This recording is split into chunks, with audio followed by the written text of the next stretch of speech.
सबसे बड़ा काफिर जो जमीन पर कभी जिंदा रहा वही अकेला था, जो हजरत नूह अलैहिस्सलाम के तूफान से बच गया था। और ये काफिर था नबी अल्लाह आदम अलैहिस्सलाम का पोता। ये दुनिया में पैदा होने वाला सबसे बड़ा अजूबा और अजीम कद का इंसान था। उसकी ताकत और कद्र ओ कामत का अंदाजा लगाने के लिए सोचो, जब उसे भूख लगती थी तो समंदर से हाथों से व्हेल मछली पकड़ लेता था, उसे आसमान की तरफ उठा देता, धूप की गर्मी से उसे सेंक कर खा जाता, और जब प्यास लगती तो बादलों को रोक लेता और उनसे पानी पी लेता। उसके लिए जिंदगी बहुत आसान थी। वो जमीन पर जाबिर और फसाद करने वाला था। इल्म की किताबों में जिक्र है कि वो 3000 साल तक जिंदा रहा। जब हजरत नूह अलैहिस्सलाम का तूफान आया तो उस बड़े काफिर औज इब्न उनुक ने हजरत नूह से दरख्वास्त की कि उसे भी कश्ती पर सवार कर लें, लेकिन हजरत नूह ने साफ इनकार कर दिया और फरमाया कि मुझे अल्लाह से इसका हुक्म नहीं मिला। जब पानी ने सारी जमीन को ढक लिया तब भी उस अजीब कद वाले शख्स के घुटनों तक ही पानी पहुंच पाया। फिर हजरत मूसा अलैहिस्सलाम के जमाने में यही औज अपनी बीवी के साथ सीना में रहता था। जब हजरत मूसा अलैहिस्सलाम ने बनी इजराइल को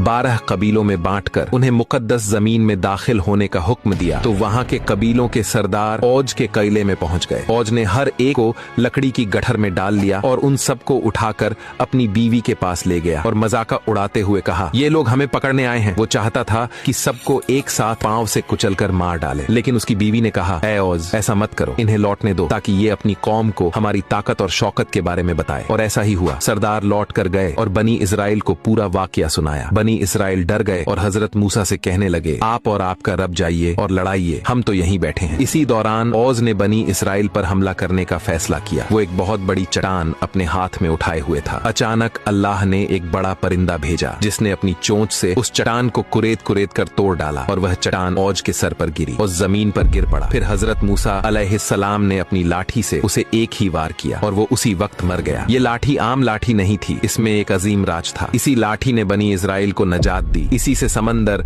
2 हिस्सों में बट गया और इसी ने फिरौन और उसकी कौम को हैरान कर दिया जब वो बड़े अजगर में बदल गई थी। यारो